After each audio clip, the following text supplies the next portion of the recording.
अमरावतीमध्ये राणा विरुद्ध खोडके हा वाद उफाळून आलाय। खोडकेंनी एवढी दादागिरी करू नये असं रवी राणांनी म्हटलं तर रवी राणा यांच्या वक्तव्यावर आमदार संजय खोडकेंनी पलटवार केला। रवी राणा मला नेहमीच धमकी देतात असं खोडकेंनी म्हटलं तर माझा पराभव करण्याची त्यांच्यात धमक नाही असं देखील खोडकेंनी म्हटलेलं आहे।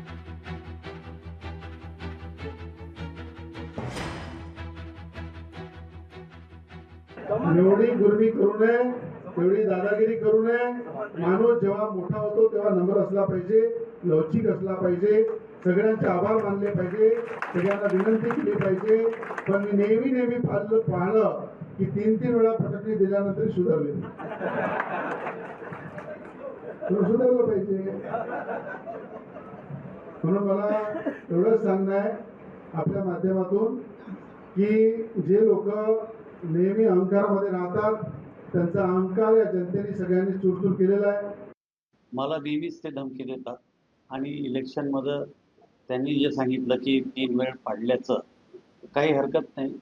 जनता आहे, जनताच्या मतदानावर आपण निवडून येत असतो, जनतेच्या मतावरच आपण पडत असतो। त्यावेळेस जनतेनं मला नाकारलं, त्याबद्दल मला काही खंत नाही। परंतु रवी राणामध्ये एवढी ताकद नाही की तो मला पाडू शकते।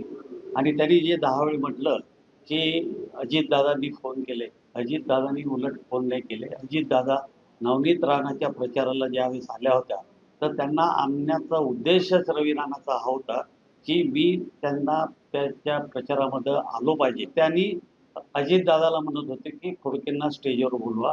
त्यावेळेस अजितदादांनी त्यांना स्पष्ट सांगितलं की मी तुम्ही बोलावलं म्हणून मी आलो, खोडके येणार नाही। लोकशाही मराठी ऐका, पहा, जागरूक रहा।